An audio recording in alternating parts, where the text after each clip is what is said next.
اعوذ باللہ من الشیطان الرجیم بسم اللہ الرحمن الرحیم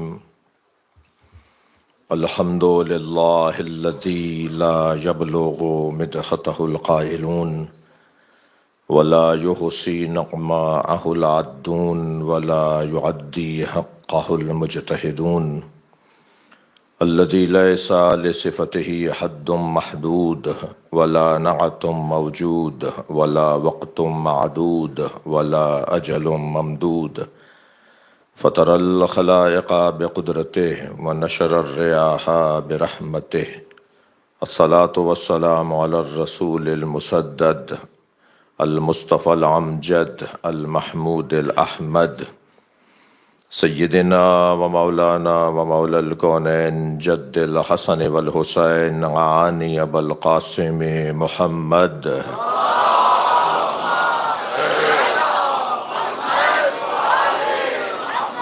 وآلہ الطیبین الطاہرین المعصومین الذین قال اللہ انما یرید اللہ لیذہب عنکم الرجس اہل البیت ویطہرکم تطہیرا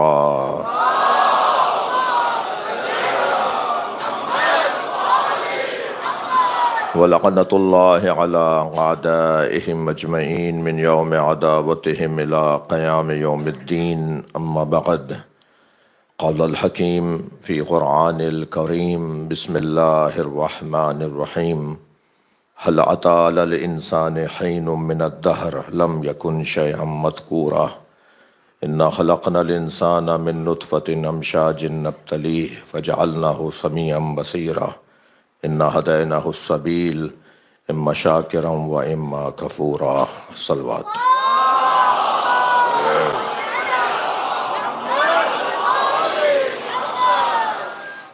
سورہ مبارکہ الدہر سورہ الانسان کی ابتدائی 3 آیات ایک مرتبہ پھر پڑھی گئیں۔ پروردگار عالم 2 طرح کے انسانوں کو بیان کر رہا ہے۔ ایک وہ انسان جو ہمیشہ سے قابل ذکر رہا، جو آسمان، زمین، چاند، ستاروں کی خلقت سے پہلے بنایا گیا، جسے اللہ نے اپنی محبت میں بنایا۔ کنتو کنزاً مخفیہ، میں چھپا ہوا خزانہ تھا۔ فاحببت ان اعرف، میں نے چاہا کہ میں پہچانا جاؤں۔ فخلقتک یا محمد، اے محمد میں نے تمہیں اپنی محبت میں بنایا ہے۔ وہ انسان جو سب مخلوقات سے پہلے بنایا گیا، جسے بنانے کے بعد خود اللہ نے اپنے آپ کو مبارکباد کی پیش کی، جسے بنانے کے بعد اللہ نے اس کے صدقے میں سب کچھ بنایا۔ اسے بھیجنا مطلوب تھا، اسے زمین پر بھیجنا مطلوب تھا۔ جب اسے زمین پر بھیجنا مطلوب تھا تو پھر زمین بنانا بھی پڑی، پھر آسمان بھی خلق ہوا، پھر اندھیرا تھا تو چاند سورج بھی خلق ہوئے، پھر زمین پر حیات رکھنی تھی تو پھر پانی کو بھی خلق کیا، اور پھر ایک کے ساتھ دوسرا جڑتا چلا گیا اور سب کچھ ان کے صدقے میں بنتا چلا گیا۔ پروردگار عالم نے جنہیں سب سے پہلے بنایا تھا انہیں سب سے آخر میں بھیجا، اس لیے کہ جو مطلوب اور مقصود ہوتا ہے وہ بغیر تمہید کے نہیں آتا۔ صلوات پڑھنے کے بعد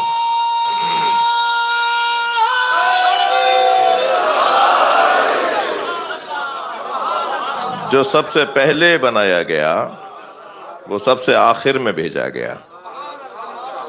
اس کی خاطر بہت سی تمہیدیں بنائی گئیں، بہت سے مقدمات بنائے گئے، بہت ساری تمہید قائم کی گئیں۔ پھر جب سب آ گئے تو پھر اسے بھیجا جو مطلوب اور مقصود ہے۔ تو خبردار یہ کسی کے ذہن میں نہ رہے کہ جو بعد میں آ رہا ہے وہ رتبتاً بھی بعد میں ہے۔ جو بعد میں آ رہا ہے ضروری نہیں ہے کہ وہ فضیلت میں بھی بعد میں ہو۔ تورات، زبور، انجیل پہلے آئیں، قرآن بعد میں آیا۔ تو کسی میں جرت ہے کہ کہہ دے کہ جو بعد میں آیا ہے وہ کمتر ہے، جو پہلے آیا ہے وہ افضل ہے؟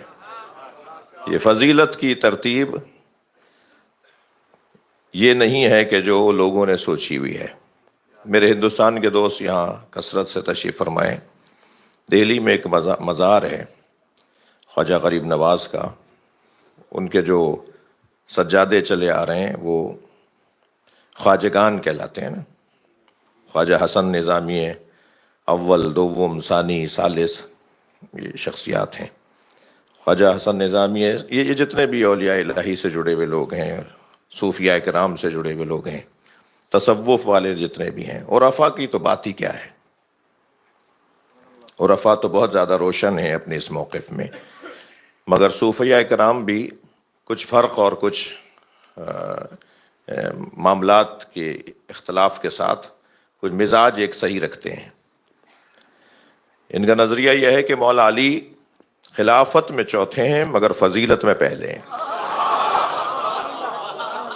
لہٰذا یہ کہتے ہیں کہ خلافت ظاہری اور خلافت باطنی، یہ کہتے ہیں کہہ رہا ہوں۔ صلوات پڑھیں ذرا محمد والے۔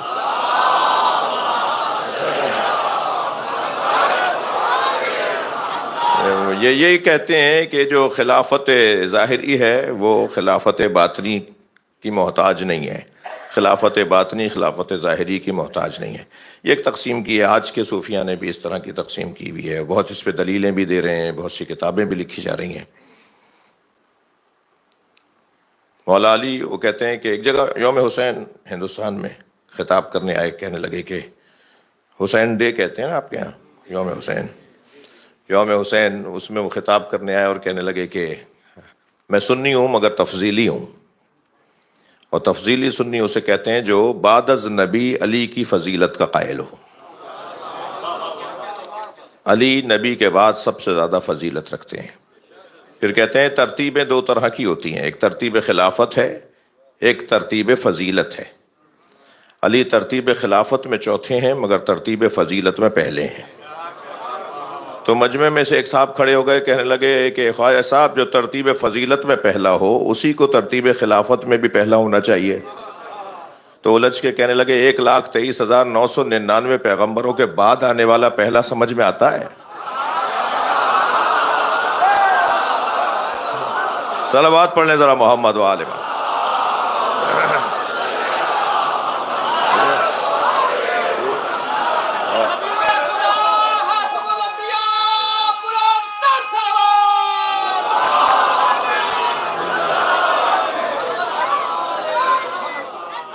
علی مولا کے بارے میں صوفیہ کرام، خاص طور پر ہمارے یہ بریلوی حضرات میں ایک تعداد، اور یہ جو اولیاء الہی سے جڑے ہوئے لوگ ہیں یہ اسی انداز سے سوچتے ہیں۔ یہ بنائے سب سے پہلے گئے مگر بھیجے سب سے آخر میں گئے۔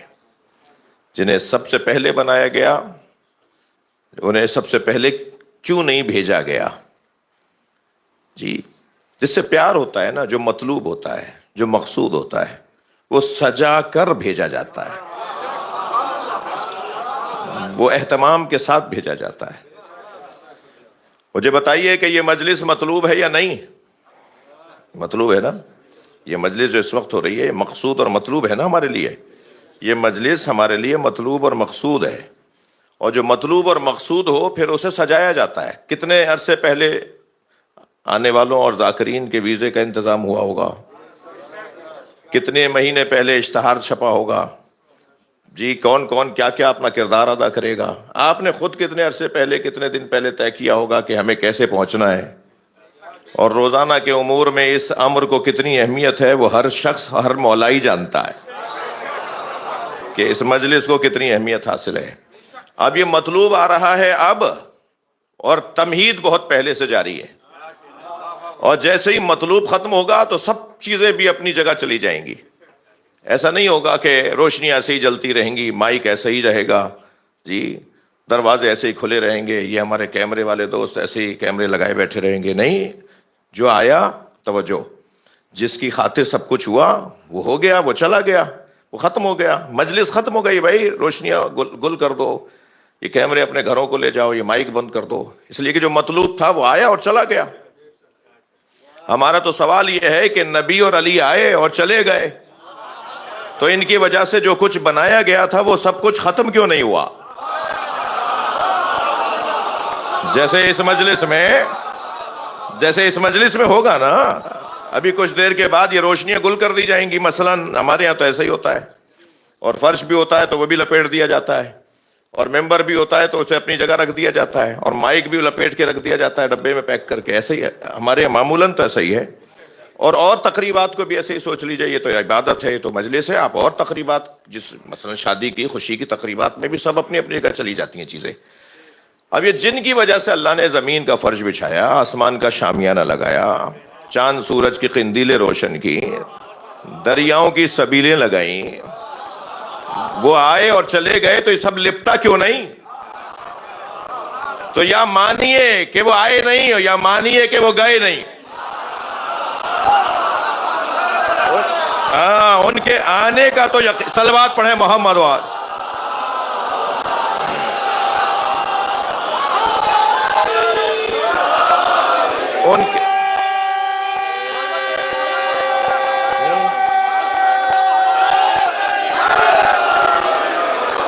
ان کے آنے کا تو اتنا یقین ہے جتنا مجھے اپنا یقین نہیں ہے۔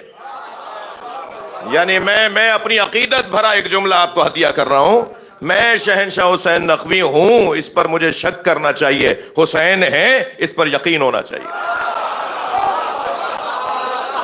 اس سے زیادہ تو یقینی وجود ہی کوئی نہیں ہے۔ یہ آئے ہیں، ان کے آنا یقینی ہے، مگر جب یہ آ گئے تو پھر ان کا تو مزار کربلا میں ہے، ان کا مزار تو نجف اشرف میں ہے، یہ تو سرکار مدینہ منورہ میں محو خواب ہیں۔ تو جب یہ آئے اور چلے گئے تو یہ سب کچھ ختم کیوں نہیں ہوا؟ تو مانیے کہ یہ گئے نہیں ہیں، یہ آج بھی ہمارے درمیان ہے۔ شاعر 4 مصروں میں کہتا ہے، امام جتنے ہیں ایک نور سے ہے سب کا خمیر، ہے ان میں سبھی محمد صغیر ہو کے کبیر۔ خیال ہے کہ نظر بندی مصور نے الٹ پلٹ کر دکھائی نہ ہو وہی تصویر۔ صلوات پڑھ لیں محمد و آل محمد۔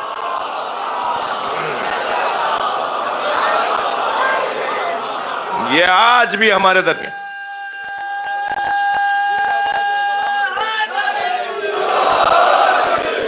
یہ آج بھی ہمارے درمیان موجود ہیں، یہ آج بھی ہمارے درمیان موجود ہیں، یہ گئے نہیں ہیں۔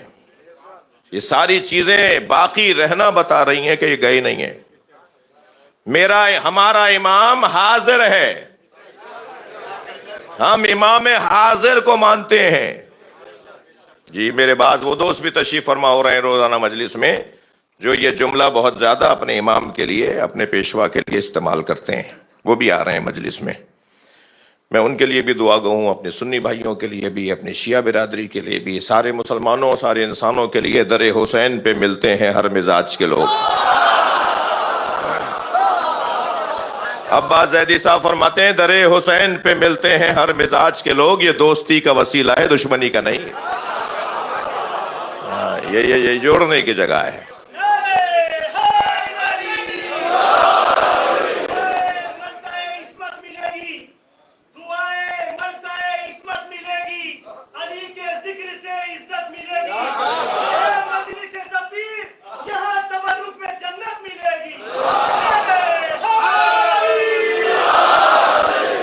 توجہ کر رہے ہیں آپ حضرات؟ جی اور ایک میں اپنی شیعہ برادری سے ایک جملہ کہوں گا کہ یہ نعمت عظمیٰ ہے جسے ذکر حسین کہتے ہیں۔ جی میرے نزدیک تو، میرے پاس تو اس سے بڑی نعمت کی کوئی شمارش نہیں ہے۔ یہ نعمت عظمیٰ ہے، سب سے بڑی نعمت ہے، اور نعمت کی اگر قدر نہ کی جائے تو چھن جاتی ہے۔ لہذا نعمت کی قدر جتنا زیادہ کریں گے اتنا نعمت پکی ہوگی، نعمت باقی رہے گی، نعمت جاری رہے گی۔ جی شیعہ امام حسین کے ذکر کے مالک نہیں ہیں، شیعہ امام حسین کے ذکر کے مالک نہیں ہیں، نوکر ہیں، اور نوکروں کو اپنی اوقات میں رہنا چاہیے، مالک کے مہمانوں کا خیال کرنا چاہیے۔ یہ ہمارے مہمان تو نہیں ہیں، یہ تو مالک کے مہمان ہیں، تو مالک جیسا چاہتے ہیں نوکروں سے ایسا ہونا چاہیے۔ پھر مجھے 2 مصرے اور ہدیہ کرنے کا دل کر رہا ہے. شاعر کہتا ہے کہ یہ کس نے کہہ دیا کہ ہماری ہے کربلا. حق بات تم کہو تو تمہاری ہے کربلا.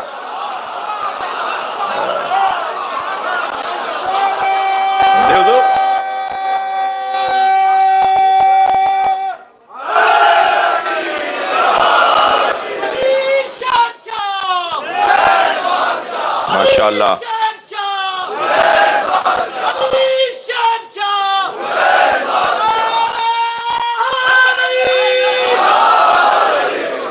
وہ انسان اکمل ہستیاں جنہیں اللہ نے بنانے کے بعد ان کے تصدق میں سب کچھ بنایا.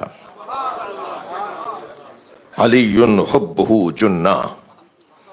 امام شافعی اہل سنت کے 6 بڑے کتابوں میں ایک کتاب کا اور ایک بلکہ کہیے 4 بڑے ان کے فقہا جن کی تقلید ہوتی ہے اہل سنت کے ہاں. یہ سارے فلسطین کے لوگ فلسطینیوں کے لیے ایک صلوات پڑھیں. اللہم صل علی. یہ زیادہ تر شام میں، زیادہ تر فلسطین میں یہ لوگ شافعی لوگ ہیں زیادہ تر.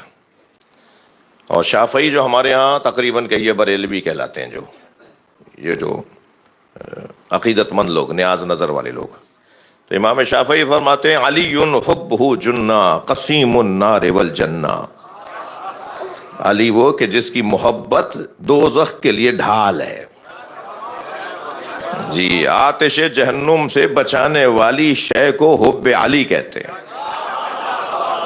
یہ امام شافعی کا عقیدہ ہے بھائی، اہل سنت کے بڑا نام ہے. علی حبہ جنہ قسیم النار والجنہ وسیع المصطفیٰ حقا امام الانس والجنہ.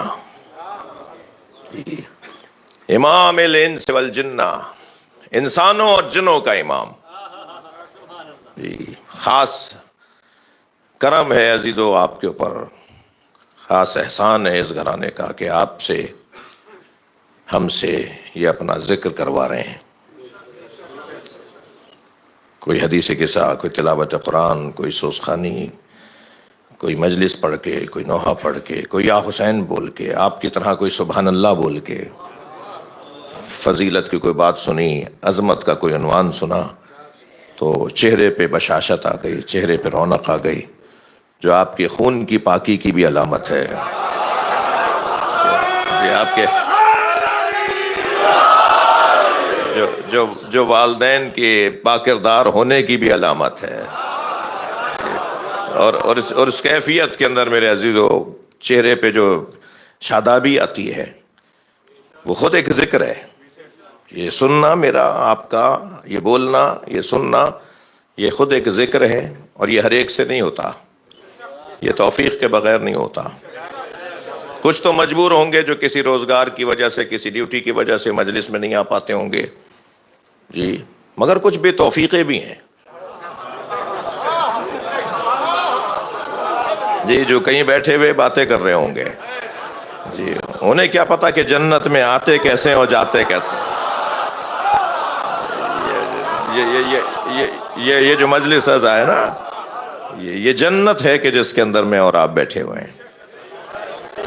اور سب سے زیادہ جو اس دروازے سے ہمیں دولت نصیب ہوتی ہے، سب سے زیادہ جو ہمیں اس دروازے سے عطا ہوتا ہے وہ ہے اطمینان قلب.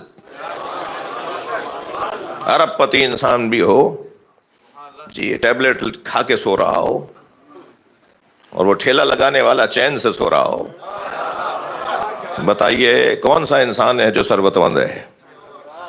جس کی زندگی میں اطمینان ہے وہ پیسے والا ہے نا. جس کو پیسہ ہی کام نہیں آ رہا وہ کہاں پیسے والا ہے. لیکن جس کی زندگی میں اطمینان ہو. اب یہ اطمینان کی دولت آتی کہاں سے ہے؟ میں بس آخری جملہ کہہ کے کچھ دیر بی بی کی خدمت میں رہنا چاہتا ہوں. یہ اطمینان کی دولت عزیزان گرامی صاحبان نفس مطمئنہ کے ساتھ جڑنے سے آتی ہے. یہ سارا گھرانہ مطمئن گھرانہ. جی، 4 معصومین ائمہ اہل بیت کا مقام تو بہت بلند ہے ڈاکٹر صاحب. اس گھر کی تو بیویوں کو، اس گھر کی بچیوں کو، اس گھر کے چھوٹے چھوٹے کم سن بچوں کو دیکھیں. کہیں ڈھونڈے سے نہیں ملے گا جناب سکینہ کی زبان پہ شکوہ. بابا کہاں لے آئے؟ 4 سال کا بچہ. کیا عمر ہے 4 سال؟ 4 سال کی کم سن بچی. اور بچوں میں بھی جو بچیاں ہوتی ہیں نا، ان کا دل لڑکوں کی نسبت زیادہ نرم ہوتا ہے نا، مگر ہمیشہ بابا کے لیے سہارا بننے والی بچی. جب بہت پیاسی ہوئی نا، آج یہ تھوڑی سی لائٹیں جلتے رہنے دیں، جب بہت پیاسی ہوئی نا تو بابا کا دامن چھوڑ نہیں رہی تھی. بابا میرے سینے میں آگ لگ رہی ہے.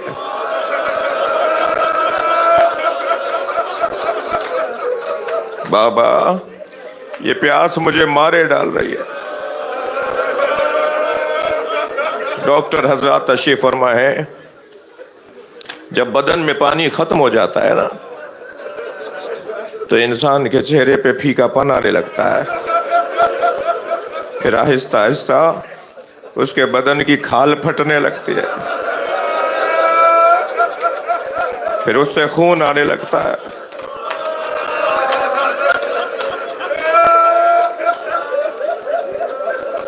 بابا میرا سینہ، بابا پیاس مارے ڈال رہی ہے. امام حسین نے اپنی بچی کی پیشانی پہ بوسہ دیا اور کچھ آگے آئے، کچھ لے کے چلے اور ایک جگہ سے پتھر ہٹایا تو تازہ چشمہ ابلنے لگا. اب میں آپ سے پوچھ سکتا ہوں کہ پیاسا بچہ پانی کو دیکھ کر کیا کیفیت ہوئی ہوگی؟ 2 قدم آگے بڑھی تھی کہ آواز آئی، سکینہ پھر نانا کی امت کی بخشش نہیں ہوگی. یہ کربلا کا واقعہ مکمل نہیں ہوگا. بڑھتے ہوئے قدم بی بی کے رک گئے. بابا میں پیاسی رہوں گی. باپ بیٹھے ہوئے ہیں مجلس میں، بیٹیوں والے بیٹھے ہوئے ہیں، خواتین میں بچیاں بھی آئی ہوئی ہیں. بچیاں اپنے باپ سے زیادہ جڑی رہتی ہیں اور باپ بھی بیٹیوں سے زیادہ پیار کرتے ہیں. یہ کچھ فطری مسائل بھی ہیں. امام حسین جب کبھی گھر میں داخل ہوتے تھے نا تو سب سے پہلے جو آ کے لپٹتا تھا وہ بچہ جناب سکینہ. اجرکم اللہ، اجرکم اللہ. جن کے مذہب میں رونا جائز ہے. اور جب امام حسین گھر چھوڑ کے جاتے تھے تو سب سے آخر میں جو امام حسین کو چھوڑنے والا بچہ ہوتا تھا وہ جناب سکینہ. یہ ہمیشہ کا دستور تھا، یہ ہمیشہ کا دستور تھا. جب امام حسین رخصت آخر کو آئے نا، جب امام حسین رخصت آخر کو آئے تو کوئی بی بی بازو پکڑے کھڑی تھی، کوئی آپ کے شانے پہ سر رکھے کھڑی تھی، مگر ایک بی بی تھی جو دامن نہیں چھوڑ رہی تھی، اور وہ بی بی 4 سالہ سکینہ، اور بار بار کہہ رہی تھی ارحم غربتنا، بابا ہماری غربت پہ رحم کرو، بابا ہماری غربت پہ رحم کھائیں. کیسے رخصت دی ہے جناب سکینہ کو، اس کا بیان بہت مشکل ہے. آئے ہیں گھوڑے کے قریب. امام حسین نے کل مجھے اس مجلس کے بعد ایک آپ میں سے کسی کا ایک میسج آیا کہ کل آپ جناب سکینہ کے مصائب پڑھیں گے نا تو یہ بھی بتائیے گا کہ باپ کو رخصت کیسے کیا. بہت مشکل ہے. امام حسین ذوالجنہ کے قریب آئے. امام نے دائیں بائیں کسی کو دیکھنا شروع کیا. درے خیمہ پر کھڑی بہن کو احساس ہوا کہ بھیا کو، حسین کو عباس یاد آ رہا ہے، علی اکبر یاد آ رہے ہیں. ہمیشہ جب کبھی امام حسین گھوڑے پر بیٹھتے تھے آگے بڑھ کر حضرت عباس رکابوں کو تھامتے تھے، لگام کو تھامتے تھے گھوڑے کی، اور امام کو گھوڑے پر بٹھاتے تھے. مگر آج حسین اکیلے ہو گئے. عاشور کے دن سن 61 ہجری کا عاشور، امام حسین تنہا ہو گئے. دور سے جناب زینب نے آگے بڑھ کر آواز دی، بھیا بھی زینب زندہ ہے، اور گھوڑے کی لگام کو پکڑا، بھائی کی گھوڑے کی زین کو سنبھالا، اور پھر فرمایا بھائی بہن سوار کرے گی۔ بیٹھے امام حسین گھوڑے پر اور آواز دی، اے راہبر مجھے آخری سواری دے، مجھے میدان کربلا تک پہنچا۔ زلجنا نے قدم نہیں اٹھائے، مجھے میدان کربلا تک پہنچا دے۔ گھوڑے نے ایک مرتبہ اپنے پیروں کی طرف اشارہ کیا۔ اب جو امام حسین نے جھک کے دیکھا تو سکینہ سمو کو پکڑے بیٹھے اور آہستہ آہستہ کہہ رہی ہیں، زلجنا میرا بابا گیا تو واپس نہیں آئے گا۔ اجرکم اللہ، اجرکم اللہ۔ امام گھوڑے سے اترے، بی بی کو گود میں لیا۔ بی بی تم نے تو ہمیں رخصت کر دیا تھا۔ فرمایا بابا ایک مرتبہ اور چین سے آپ کے گلے سے لگ جاؤں، مجھے نہیں معلوم یہ اب سینہ مجھے دوبارہ ملے گا یا نہیں۔ سینے سے لگایا کہ ایک مرتبہ چونک کر اترنے لگیں، بابا کی گود چھوڑنے لگیں سینہ کے۔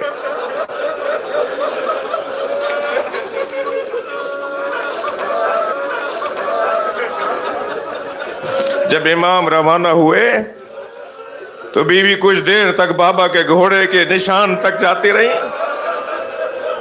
آگے بڑھ کر بیویوں نے گود میں لیا، دور سے کھڑے بابا کو جاتے دیکھ رہے ہیں۔ امام حسین نے آواز دی، ان کان دین محمد لم یستقم الا بقتلی فیا سیوف خذینی، اگر دین محمد میرے قتل کے علاوہ بچنے والا نہیں ہے تو تلواروں آؤ میرے ٹکڑے ٹکڑے کر ڈالو، ڈھالو برچیو آؤ میرے ٹکڑے ٹکڑے کر ڈالو۔ اجرکم اللہ، اجرکم اللہ۔ جو احباب اور روشنیاں گل کرنا چاہ رہے تھے وہ آپ کر دیں۔ آواز آئی، آؤ تیرو بھالو برچیو میرے ٹکڑے کر ڈالو۔ امام حسین کے اوپر حملہ ہوا، امام نے حملے کا جواب دیا، امام نے حملے کا جواب دیا، اور ایسا جواب دیا کہ کچھ دیر میں ہی بتایا کہ میں کس کا بیٹا ہوں۔ فوجیں فرار کرتی نظر آ رہی ہیں، علمان علمان کی آوازیں بلند ہیں، جہاں امام حسین گھوڑا موڑتے ہیں وہاں سے سپاہی بھاگنے لگتے ہیں۔ اجرکم اللہ۔ ایک مسافر ہے جو 6 مہینے کے بعد کوفے میں اپنے شہر میں داخل ہوا ہے۔ جب داخل ہوا تو کیا دیکھا، دکان بند ہیں، بازار بند ہے، کوئی چہل پہل نظر نہیں آ رہی، کوئی آتا جاتا نظر نہیں آ رہا۔ یہ سوچتے ہوئے گھر میں داخل ہوا کہ کیا کوفے میں کوئی طاعون آ گیا، کوئی بیماری آ گئی، کوئی وبا آ گئی، سارا کوفہ کہاں چلا گیا۔ وہ کہتا ہے کہ میں جب گھر میں داخل ہوا تو بیٹی نے بڑھ کر استقبال کیا، تو بیٹی سے میں نے پہلا سوال یہ کیا کہ بیٹا میں تو 6 مہینے بعد شہر میں واپس آیا ہوں، یہ کوفے والے کہاں چلے گئے؟ کہ بابا آپ دوبارہ سے تجدید قوہ کیجئے اور گھوڑا کو تیار کر کے چلے جائیے، کچھ ہی فاصلے پر ایک بیابان ہے جیسے کرب و بلا کہتے ہیں، وہاں ایک باغی نے خروج کیا ہے، حاکم کا اعلان یہ ہے کہ اگر کوئی اسے مارنے نہ گیا تو اسے سزا دی جائے گی۔ بابا کہیں مخبری نہ ہو جائے کہ آپ گھر میں ہی رہ گئے اور باغی کو مارنے نہیں گئے۔ اس شخص کا نام ہے عبداللہ ابن عفیف ازدی۔ یہ کہتا ہے کہ بیٹا اس باغی کا نام کیا ہے؟ کہ بابا باغی کا نام نہیں بتایا جا رہا۔ لگا تو بیٹی نے رخصت کرتے ہوئے کہا بابا آپ جنگ پر جا رہے ہیں نا، جنگوں میں تو مال غنیمت بھی ملتا ہے، اگر مال غنیمت میں عقیق یمنی مل جائے تو میرے لیے ضرور لے آئیے گا۔ اجرکم اللہ، اجرکم اللہ۔ عبداللہ کہتا ہے میں کوفہ سے کربلا روانہ ہوا، اور جب کربلا پہنچا تو عاشور کا دن تھا، عصر کا وقت تھا۔ میں نے عجیب منظر دیکھا، ایک 56 سالہ بوڑھا زخمی ہے جس کا امامہ کھل کے اس کی گردن میں آ گیا ہے، جس کے بدن پہ بہت، میں پڑھنے کی ہمت نہیں کر رہا تھا تو انہوں نے ہاتھ سے انگوٹھی اتاری، ہاتھ سے انگوٹھی اتاری اور کہا یہ عقیق یمنی ہے، اپنی بیٹی کو جا کے دینا اور کہنا میں باغی نہیں ہوں، میں نبی کا نواسا حسین، نانا کا دین بچانے کربلا۔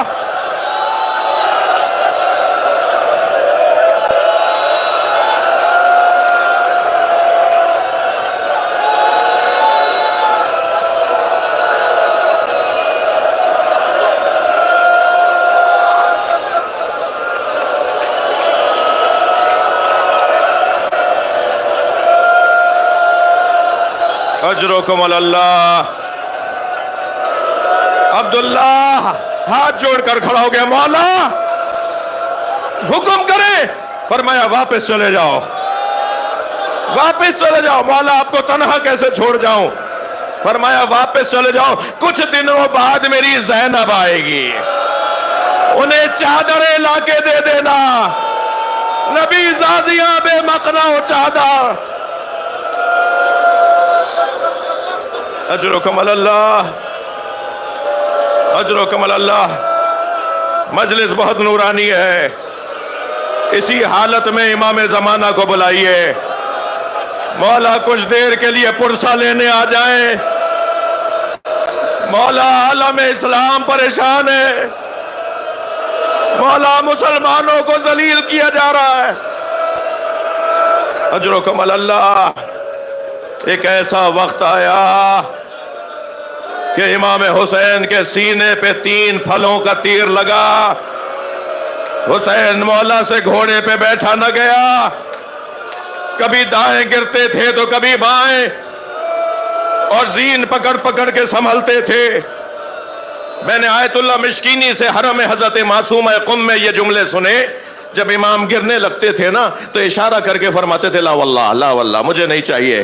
منع کرتے تھے مجھے نہیں چاہیے. دوسری طرف گرتے تھے فرماتے تھے مجھے نہیں چاہیے. وہ کہتے ہیں کہ کون کیا دے رہا تھا حسین کو؟ کہنے لگے ذرا معرفت کی نگاہوں سے دیکھو. جب گرنے لگتے تھے سیدہ کہتی تھی میرے لال میری گود میں آ جا, اور امام فرماتے تھے اماں یہ میرا امتحان ہے, اماں مجھے خود زمین پہ گرنے دے. حسین مولا زمین پر آ گئے. ذوالجناح بہت دیر تک امام حسین کے گرد چکر کاٹتا رہا, کسی کو قریب نہیں آنے دے رہا تھا. پسر ساتھ کی آواز آئی کوئی ذوالجناح کو تیر نہ مارے. میں نے اپنے بچپن میں نبی کو اس پہ بیٹھے دیکھا ہے, اسے پکڑ کر لاؤ میں تبرک کے طور پہ رکھوں گا. ہمارا رونا اس بات پر ہے تجھے نبی کی سواری یاد رہی, تجھے نبی کا سوار یاد نہ رہا.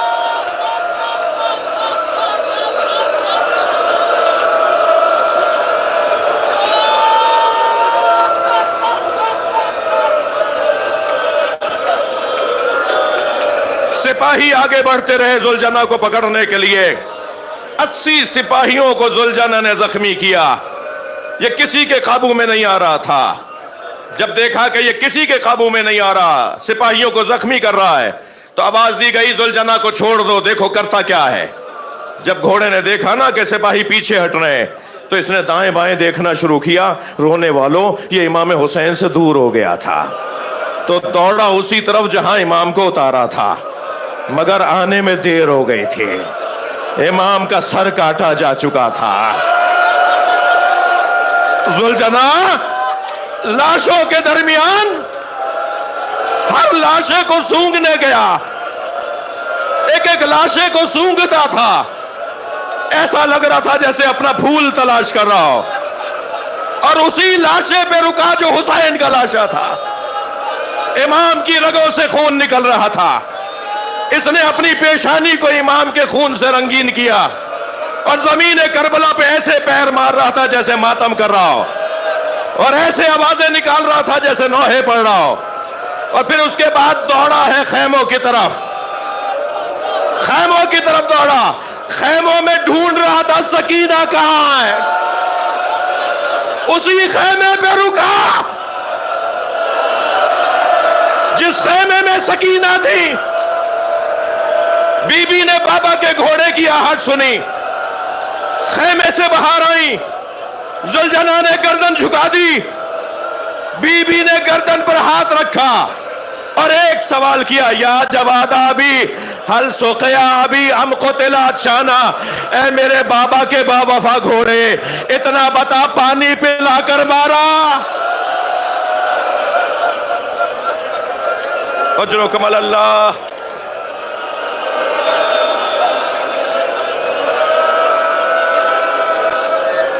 حق ہے ایسے ہی رونے کا.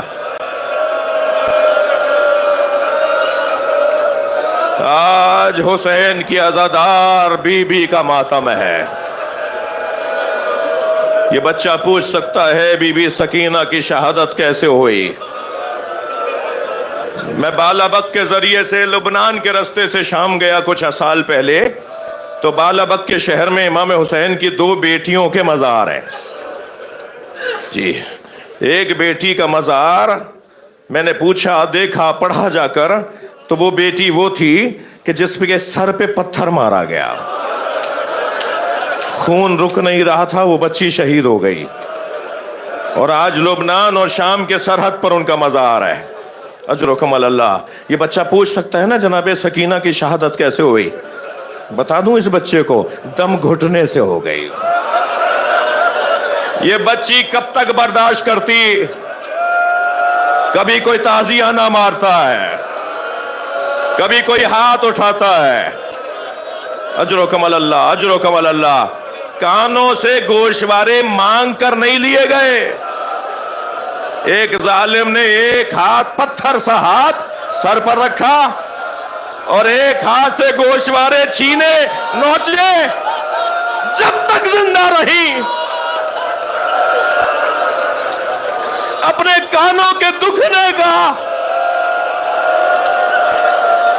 بھیا میرے کان دکھتے ہیں۔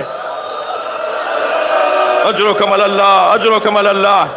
کبھی یہ بچی اونٹ سے گرائی گئی، کبھی یہ بچی تازیانوں کا سامنا کرتی رہی، اور ایک ایسا بھی وقت آیا کہ دربار شام میں ایک کرسی پہ بیٹھے شخص نے جناب سکینہ کی طرف اشارہ کیا، بی بی امام سجاد سے لپٹ گئی۔ بھیا یہ تو سنا تھا کہ اسیر بنائے جائیں گے، یہ نہیں سنا تھا کہ کنیزی میں مانگے جائیں گے۔ اجرکم اللہ۔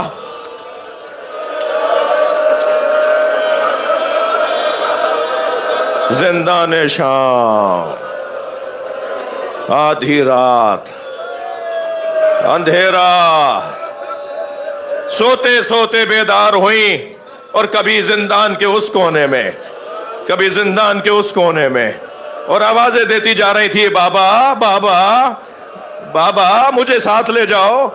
کبھی جناب رباب سنبھالتی، کبھی جناب زینب سنبھالتی۔ سکینہ تم نے کوئی خواب دیکھا ہے؟ نہیں پھوپھی اماں، میرے بابا آئے تھے، ابھی میرے ساتھ میرے پاس بیٹھے تھے، مجھ سے کہہ رہے تھے میں تمہیں لینے آیا ہوں۔ پھوپھی اماں میں بابا کے ساتھ جاؤں گی، میرا بابا مجھے چھوڑ کے کیسے جائے گا؟ بچی نے بابا بابا کی آوازیں بلند کی۔ دربار سے سر حسین بھیجا گیا۔ جب سر امام حسین کو کنیزیں لے کر آئیں اور وسط زندان میں سر کو رکھا گیا، رومال ہٹایا گیا، تو امام سجاد کی آواز آئی، سکینہ بابا آ گئے۔ مجھ سے بیان نہیں ہو پائے گا، بی بی جہاں بیٹھی تھی وہاں سے اٹھی مگر گری، اٹھی پھر گری، اٹھتے گرتے بابا کے سر تک پہنچی۔ بابا کا سر گود میں لیا، غور سے دیکھ کے فرمایا، بابا آپ کی رگیں کس نے کاٹی؟ بابا یہ آپ کے پیشانی پہ پتھر کس نے مارا؟ بابا یہ آپ کے چہرے پہ کس کا خون ہے؟ پھر کہتی ہے، بابا جو آپ نے گوشوارے دیے تھے وہ چھین لیے، بابا مجھے تماچے مارتے، بابا مجھ پہ ہاتھ اٹھاتے۔ بچی بابا بابا کرتی کرتی سو گئی۔ امام سجاد قریب آئے، نبض پر ہاتھ رکھا، جناب زینب کو دیکھ کر فرمایا، اماں رباب کو سنبھالیے۔ آواز آئی، انا للہ